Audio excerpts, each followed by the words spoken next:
con una serie de cambios en los gobiernos. Primero empezamos con los gobiernos militares y segundo empezamos con los gobiernos liberales y conservadores, que son los que van a regir la política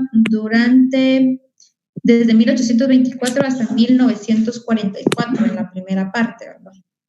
Luego entramos a la Revolución del 44, tenemos un gobierno civil y posteriormente entramos otra vez a gobiernos militares.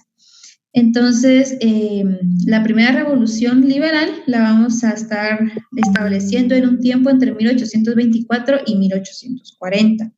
Lo de 1840 no es tan exacto, ¿por qué? Porque la crisis real del gobierno liberal empieza en 1838, pero es hasta 1840 que realmente se establece en el poder un gobierno ya estable de carácter conservador con Rafael Carrera.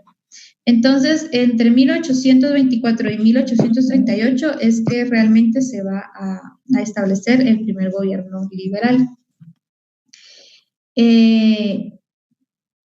Los liberales, aquí vamos a ver, si se mira la presentación, ¿verdad? Me levanto, sí. Los gobiernos liberales y los gobiernos conservadores. Vamos a establecer las diferencias significativas entre ambos. Los liberales y los conservadores. Los liberales eran aquellos que iban a ir en pro de las reformas borbónicas. ¿Se recuerdan que las reformas borbónicas las vimos la semana pasada?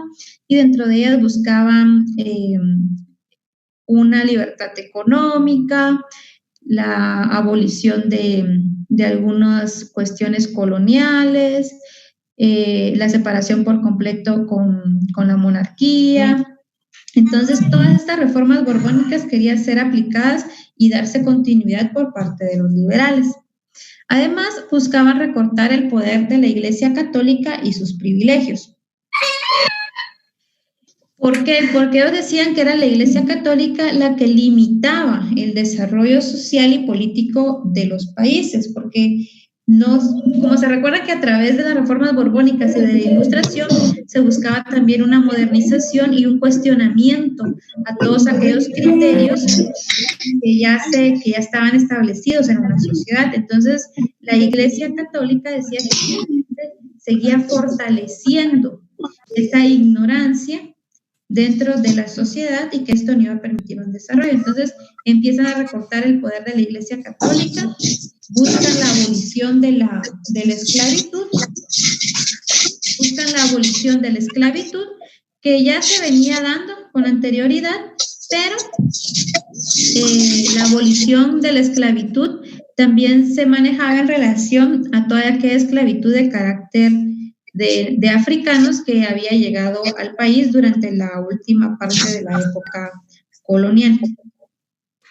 Se buscaba la abolición de los impuestos al comercio. Esto significaba que ellos querían un comercio, un libre mercado, un libre intercambio comercial, pero el problema, lo vamos a ver un poquito más adelante, es que el país no estaba preparado para un libre comercio sin impuestos de aranceles. ¿Por qué? Porque la política económica interna no estaba fortalecida y por lo tanto el ingreso de nuevos productos de carácter extranjero sin un arancel no permitía, lo que únicamente estaban realizando era un desbalance dentro de la economía interna. Entonces, se da una eliminación de los fueros y privilegios, que los fueros no va a ser más que todo aquel carácter jurídico o todo aquel derecho ya preexistente que ellos decían que no era de carácter equitativo y que por lo tanto no permitía que hubiera una justicia igualitaria.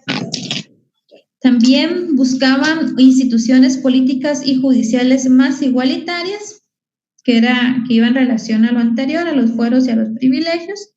Buscaban una educación pública, que esto era importante, porque con anterioridad eran pocas personas las que podían realmente tener un sistema educativo, y buscaban un desarrollo económico a través de la inversión en la red vial, en los puertos y también en la inmigración de personas. O sea, ellos creían que si personas europeas o de otros países venían al continente, podían aportar también algo valioso para el desarrollo del país.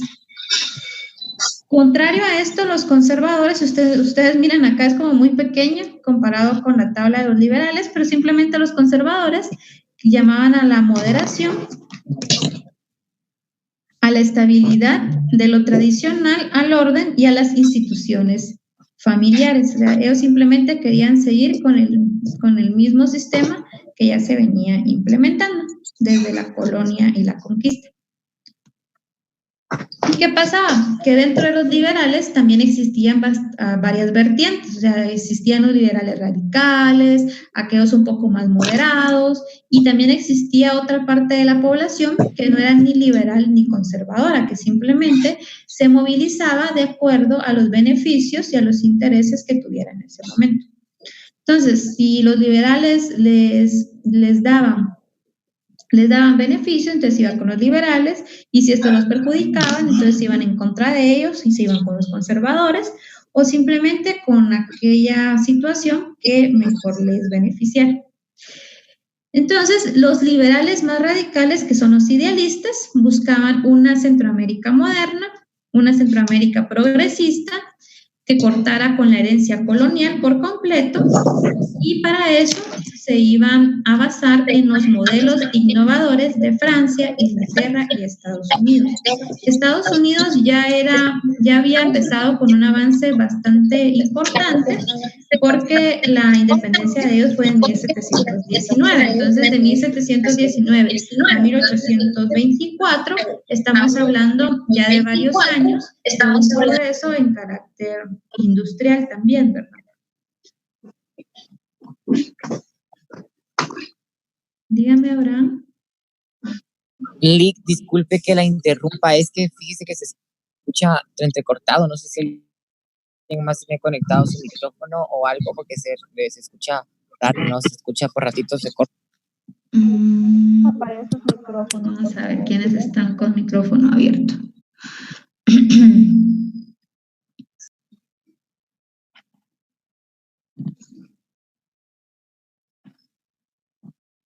No sé si ahí se escucha mejor. Ahí se escucha bien. Ok.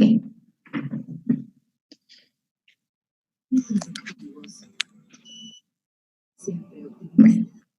Entonces, hablamos de que los liberales querían modelos de innovación basados en los cambios que ya se habían dado en Europa. Esto era positivo y negativo. ¿Por qué? Porque al final la aplicabilidad de esa modernización que se estaba dando en Europa no se podía dar al 100% en nuestro país.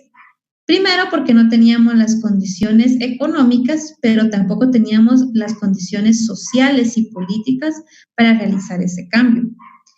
Si se dan cuenta o hacemos la comparación entre Europa y Centroamérica, los cambios allá sí nacieron de movilizaciones sociales, o sea, los cambios allá sí fueron revolucionarios y drásticos, mientras que nosotros acá simplemente hicimos una desconexión con aquello que ya no nos ocasionaba beneficio.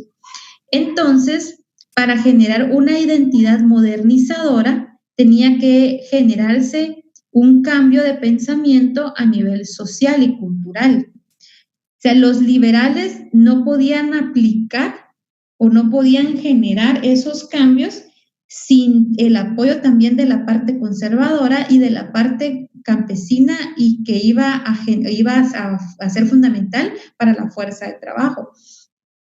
Pero esta parte que ellos querían también educar venía de una serie de cambios que en donde habían sido explotados. Entonces, ellos querían generarles beneficios, pero estos beneficios tendrían que haber sido de forma paulatina, más no una forma drástica como ellos lo querían hacer. Entonces, la primera revolución liberal va a buscar primero es un proceso postindependentista de cambio. Quiere generar una identidad modernizante, pero para generar una identidad se necesita tiempo. Se necesita que la población sienta que esos cambios son propios y se sientan parte de esos cambios. Una identidad no se forma de la noche a la mañana, sino es una sucesión de acciones las que van a generar una identidad en la población. Querían generar una voluntad antiespañola, que esto solo se estaba dando en una parte de la población. Se daba la inspiración, obviamente todo venía inspirado en la Ilustración europea y la Revolución norteamericana. Se quería generar un eurocentrismo. O sea, ¿a qué nos referimos con eso? Europa era el referente. Europa era la base de todos los cambios que los liberales querían hacer en el territorio. Entonces, el problema era que, como les decía, no teníamos las condiciones para realizar tal cual todo lo que en Europa se hacía. Primero, porque parte de nuestra población era muy diversa, y segundo, no teníamos un nivel educativo ni preparación para esos cambios. Y adicional, se daba un régimen municipal, decían ellos, bajo condiciones igualitarias entre mestizos e indígenas. El problema era que las dos poblaciones, bueno, a pesar de que las condiciones igualitarias en teoría eran beneficiosas porque ya los incluían como valga la redundancia, como iguales, los mestizos y los indígenas eran grupos muy vulnerables, cada uno en sus aspectos. Ambos habían sido rechazados durante la época colonial y no habían tenido la oportunidad de integrarse a la sociedad como tal. Entonces, tenían de cierta forma como un rechazo entre ellos y un rechazo también del resto de la población hacia ellos. Entonces, la sociedad no estaba preparada para esas condiciones igualitarias. Los mestizos se recuerdan también que habían sido rechazados tanto por los indígenas como por los criollos y por lo tanto habían generado otra identidad. Y por lo tanto había una rivalidad entre mestizos e indígenas. Entonces, el querer que fueran iguales de un momento a otro, en lugar de que esto fuera beneficioso, simplemente en algunas ocasiones fortalecía esa rivalidad que ya existía. Entonces vamos a encontrar de que uno de los cambios importantes para ellos era la homogeneidad cultural, pero esta homogeneidad era muy difícil en una sociedad de carácter desigual y en donde la mayor parte de la población era indígena. E incluso la misma población indígena es muy diversa. De acuerdo a la región en la que ellos habían estado establecidos, si ustedes se recuerdan, también tenían una forma de comportamiento. Entonces, y dentro de los mismos indígenas también habían diferentes clases y diferentes grupos. Entonces, si los grupos más vulnerables tampoco eran igualitarios, ¿cómo podían serlo con el resto de la sociedad? Y ellos querían aplicar una igualdad teniendo de referencia la parte española, la parte criolla y la parte ladina. O sea, no era una igualdad integrando los cambios y la parte más importante de la cultura indígena. Entonces, esto generaba más un choque que una integración social. Entonces, por eso es que esta homogeneidad que ellos tanto proclamaban no... ¿Por qué sale arriba a la derecha grabando? Pues está grabando la clase, por eso. No, es un intento de grabación para ver si posteriormente la podemos compartir o subir. No sé más o menos cómo va a salir esto, pero por eso le sale grabando. Entonces, cuando hablamos de una homogeneidad, o sea, para ellos era positivo, pero para el resto de la población no era tan beneficioso, ¿verdad? Querían ser continuadores de las Cortes de Cádiz en la Constitución de 1834. Veníamos de la Constitución Federal de 1824, pero en 1834 se da otro cambio y es en esta Constitución en donde se otorga la ciudadanía a mestizos, ladinos e indígenas. Anteriormente ellos no eran parte, si se dan cuenta, del sistema político del país y tampoco eran parte de la población o del Estado como tal, si así lo queremos ver. Entonces, a partir de 1834, que esto era beneficioso, se otorga la ciudadanía a mestizos, ladinos e indígenas, pero esta ciudadanía se da, uno, por crear esa igualdad de condiciones, pero vale resaltar que esta igualdad de condiciones se daba porque era importante que ellos fueran reconocidos por el Estado para que ellos también tuvieran mayores obligaciones y generaran mayor ingreso a través de la tributación. Aquí ya no era tributación, sino a través de los impuestos que el mismo Estado generaba. Entonces, si no eran reconocidos y si no eran integrados al sistema, entonces el sistema tampoco podía solicitarles que ellos realizaran cierta fuerza de trabajo o que realizaran cierto pago. Entonces, por eso es que son incluidos ya como ciudadanos todos aquellos grupos que en algún momento habían sido rezagados. Tomando en cuenta esto, también se crea un impuesto de capitación, que el impuesto de capitación es un impuesto que se da de carácter igualitario. Y en este sentido, a ver si me logro dar a entender. El problema es con el impuesto de capitación es que no toma en cuenta los ingresos y el sistema económico o la parte económica de una persona en este caso, sino que vienen y le dicen a usted, necesito que, bueno, el impuesto va a ser de 100 al mes, pero hay personas que subsisten con 100 al mes. Dígame, Marco. Eso quiere decir que todos pagaban la misma cantidad por igual. Exacto. Entonces, como no tenían los mismos ingresos, pero les estaban pidiendo algo en la misma cantidad a todos. Entonces, esto es lo que no dio cabida a que se pudiera cumplir a cabalidad y que fuera bien aceptado por la población. Obviamente los más afectados acá era la parte campesina, la parte de mestizos más pobres, porque había una parte de mestizos que había logrado sobresalir y que eran los mestizos ilustrados, pero también existía una parte que todavía no tenía suficientes recursos. Entonces todos ellos subsistían con muy poco al día, con muy poco al mes, y que sobre esto todavía les pidieran un impuesto que no tomara en cuenta sus ingresos. Entonces esto es lo que ocasionó que no se pagara este impuesto. Entonces no podían cumplir con la recaudación fiscal también por parte del Estado. Por lo tanto, se da una ciudadanía con mayores obligaciones que derechos, porque la población es incluida y se generan ciertos derechos, pero estos derechos no van de la mano con las obligaciones.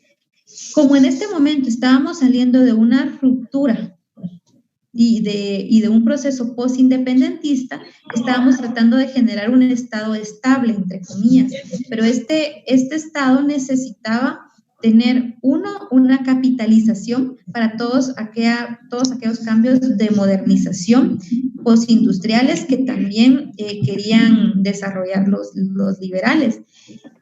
Y esto era lo que no estaba permitiendo que pensaran con claridad sobre las diferencias que había dentro de los diferentes grupos sociales.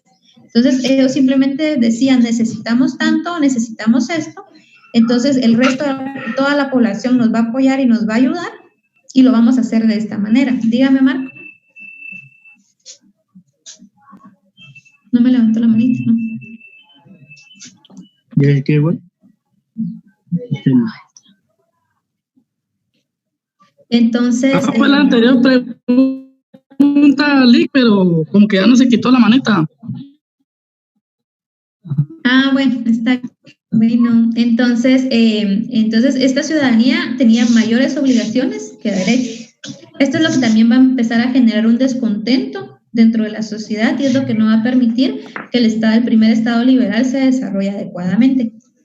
También vamos a ver que en 1838 ya se da el apoyo a la creación de un sexto Estado, que es el Estado de los Altos, que es lo que vamos a conocer hoy como Quetzaltenango. Entonces, toda la parte de Quetzaltenango quería independizarse y ser un Estado independiente a Guatemala. Por eso es que ellos empiezan a generar también otro tipo de identidad aparte al resto del país. Y empiezan a crear un régimen de justicia superior, decían ellos, que es un juicio por jurados. Este juicio por jurados, bueno, ahorita lo vamos a ver más adelante, este juicio por jurados es referente y prácticamente es lo mismo que lo que vemos en los juicios de Estados Unidos. O sea, que hay un grupo de la población que es obviamente un grupo selecto, que pasa un proceso de selección y que son ciudadanos comunes y corrientes que van a ser parte del juicio y van a ser parte también de las decisiones que tome el juez. Entonces, pero para ser parte de este juicio por jurados, es necesario que la población tenga un nivel educativo de cierto, un mínimo de nivel educativo. Entonces, la población acá, especialmente en el interior de la República, muchos no podían leer y escribir. Entonces, tampoco tenían las condiciones para ser parte de estos jurados. Esto es lo que va ocasionando como algunos quiebres en los cambios más radicales que querían los liberales. Estos juicios por jurados van a estar plasmados en lo que se va a conocer como los códigos de Livingston, que los vamos a ver más adelante. Entonces, el ideal liberal era fundar primero una república federal. La República Federal ya vimos que va desde Guatemala hasta Costa Rica. Belice acá ya estaba en conflicto con Inglaterra y que lo vamos a ver también más adelante, y Panamá pertenecía a Colombia. Entonces, por eso que solo hablamos desde Guatemala hasta Costa Rica. Entonces buscaban una república federal y una nación homogénea étnicamente. Y cuando hablamos, por eso les digo, de homogénea, es de carácter igualitario, pero nosotros tenemos una sociedad muy desigual. Entonces, no podemos tener las mismas posiciones sin entender esas desigualdades. Para ello, querían eliminar el estatus colonial que separaba a los indígenas social y políticamente en su vida comunal. ¿Se recuerdan de que ellos ya tenían tierras comunales, tenían sus propios gobiernos, su propia forma de actuar dentro de esas repúblicas de indios que llamaban? Y ellos simplemente querían eliminarla para que fueran parte ya del sistema más criollo, pero sin darle las condiciones adecuadas para que ellos se integraran a ese sistema. Entonces, si a usted le quitan su fuerza de trabajo y lo que ya conoce o en donde se siente cómodo, pero sin generar las condiciones adecuadas, esto simplemente va a proporcionar un descontento en la población. Y esto es lo que se viene dando. Adicional, ellos habían proyectado en algún momento una inmigración de holandeses y de belgas al país para el desarrollo, para los conocimientos que ellos tenían, los que los vinieran a aplicar al país, ya para mejorar. Sin embargo, hubieron dos contrapropuestas, o dos contrapartes. Una de ellas fue la parte conservadora, y especialmente por el aspecto religioso, porque en esa época el catolicismo ya había empezado a quebrarse como una religión mundial, y se había empezado a tener bastante auge el protestantismo. Entonces, los conservadores decían de que la población que querían que emigrara era protestante y que por lo tanto no iba a traer un desarrollo adecuado a la sociedad. Y adicional, lo que ofrecían para que esas personas vinieran al país y pudieran generarse también algún tipo de ingresos era que ofrecían el territorio de las tierras comunales. Entonces se les estaba quitando a los indígenas, pero para dárselos a extranjeros, y esto tampoco fue bien recibido. Entonces, todos estos cambios tan radicales es lo que va a ocasionar el primer quiebre del gobierno liberal en 1826. O sea, el primer gobierno liberal como tal solo dura 2 años. Entonces, el primer gobierno se da con Manuel José Arce, que es el primer presidente de la República Federal Centroamericana de carácter liberal, y él primero busca la eliminación de los impuestos heredados por España. Al eliminar los impuestos heredados de la corona, estos impuestos ya no generan ingresos al país y los impuestos que los liberales habían creado no podían ser pagados porque no tomaron en cuenta esas desigualdades sociales y económicas. Entonces, el Estado empieza a dejar de percibir esa recaudación fiscal y, por lo tanto, ya no podía financiar los proyectos de desarrollo que ellos tenían. Lo que hacen es endeudarse y piden un préstamo a una firma inglesa y esta firma inglesa es la que va a tratar esta firma inglesa es la que va a tratar a través de este préstamo de financiar los proyectos de modernización.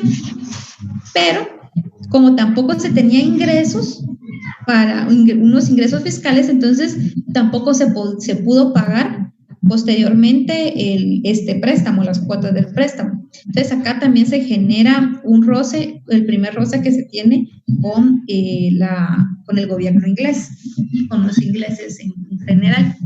Entonces, todos estos cambios son los que rompen el gobierno liberal en 1826 y es un intento por parte de los conservadores de retomar el poder, no solo a nivel de Guatemala, sino a nivel centroamericano, porque a pesar de que era una federación, se recuerdan que cada estado tenía un gobierno independiente. Entonces, los gobiernos a nivel federal no todos tenían la misma forma de pensar. A pesar de que fueran liberales, no todos los liberales, como vimos, tenían los mismos intereses y por lo tanto no todos buscaban los mismos cambios radicales en los mismos tiempos. Entonces esto también generó diferentes choques a nivel de cada uno de los gobiernos de forma independiente.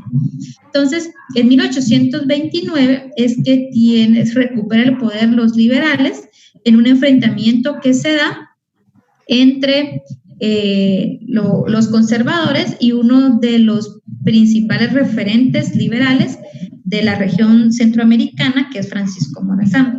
Francisco Morazán es un militar y un político hondureño que va a ser el Simón Bolívar de Centroamérica. Entonces, para esta época, Simón Bolívar ya había desaparecido prácticamente de todos los procesos revolucionarios de Sudamérica y de esa integración suramericana, pero Francisco Morazán buscaba también esa integración y ese ideal liberal en toda la región. Entonces, es uno de los referentes liberales más importantes durante esa época. Entonces, él logra establecerse, logra ganar las diferentes batallas, especialmente en Guatemala, y logra establecerse como presidente federal de la Federación Centroamericana, y es lo que da la primera estabilidad para el posterior desarrollo de algunas ideas liberales desde 1830 hasta 1838. Entonces, con Francisco en el poder de la Federación, entonces esto facilitó que regresara otro gobierno liberal a Guatemala y el gobierno liberal va a estar a cargo del doctor Mariano Gálvez. El doctor Mariano Gálvez va a implementar también en el territorio algunos de los ideales de Francisco Morazán y dentro de todos los cambios que se dan está la expropiación a la iglesia. Y esto va unido a la abolición del diezmo y la tolerancia religiosa.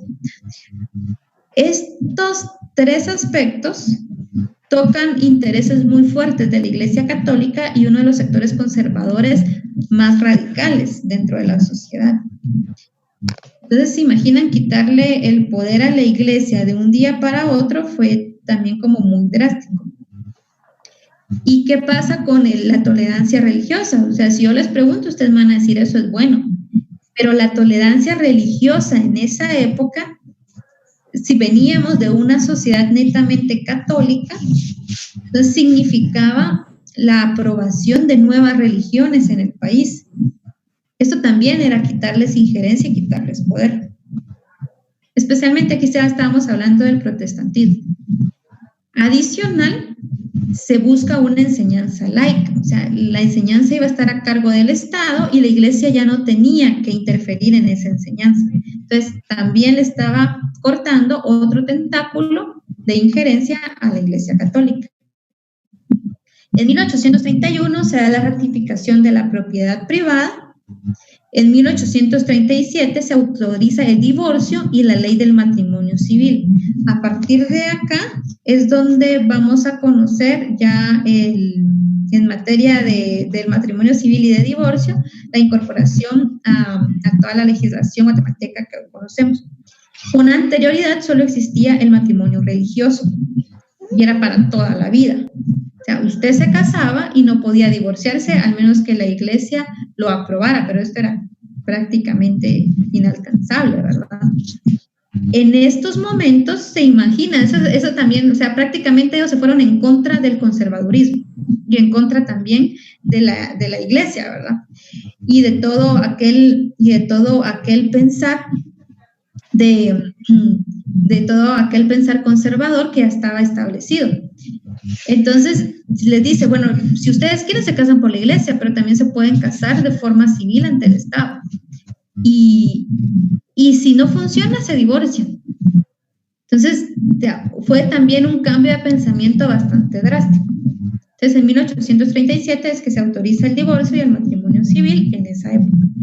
Luego, en 1838, se da la proclamación de la independencia del Estado de los Altos, pero es ese mismo año en donde los conservadores regresan al poder y topan toda intención de independencia de Quetzaltenango. Los códigos de Livingston son importantes en materia del Código Civil y también del Código Penal. Los códigos de Livingston se componen de 5 leyes y son elaboradas por el secretario de Estados Unidos, Edward Livingston, pero estas fueron específicamente creadas en esa época para el estado de Luisiana. El problema que pasó para la aplicabilidad de estos códigos en Guatemala es lo que pasó con el resto de ideas de los liberales.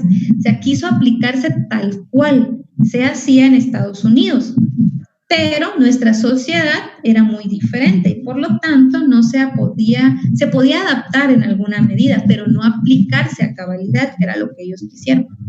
Entonces, se aplica en el gobierno de Mariano Gálvez, fue traducida y dice que en cierta forma adaptada dicha legislación por 2 letrados de esa época, José Francisco Barrundia y José Antonio Asmitia, y fue aprobada por la Asamblea del Estado de Guatemala entre abril de 1834 y agosto de 1836. O sea, se fueron incorporando de forma paulatina también, o sea, no fue que los 5 códigos entraron al sistema jurídico de una vez, sino que se fueron dando poco a poco, pero entra en vigencia hasta 1837.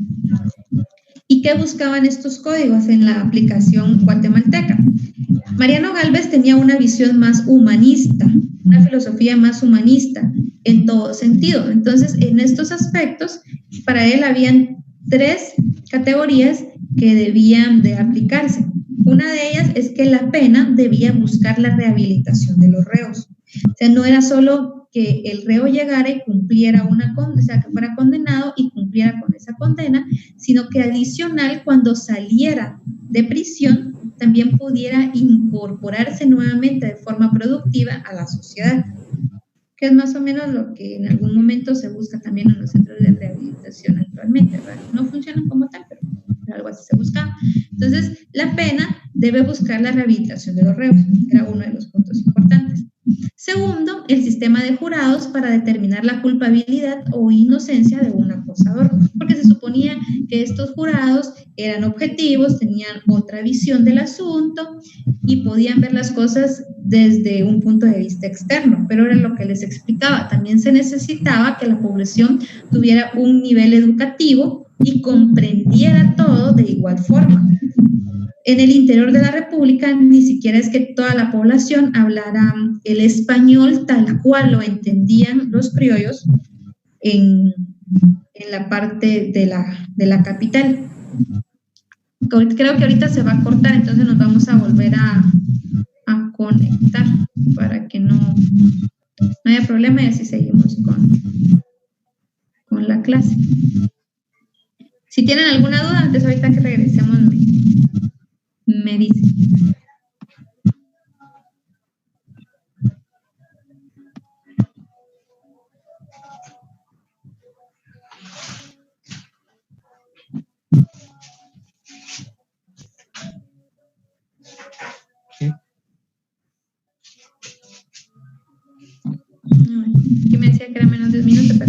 Si no se corta, nos conectamos otra vez. Entonces, y lo último era la construcción, que iba prácticamente dirigido a las primeras dos partes, era la construcción de instalaciones carcelarias que proporcionaran condiciones humanas a los detenidos.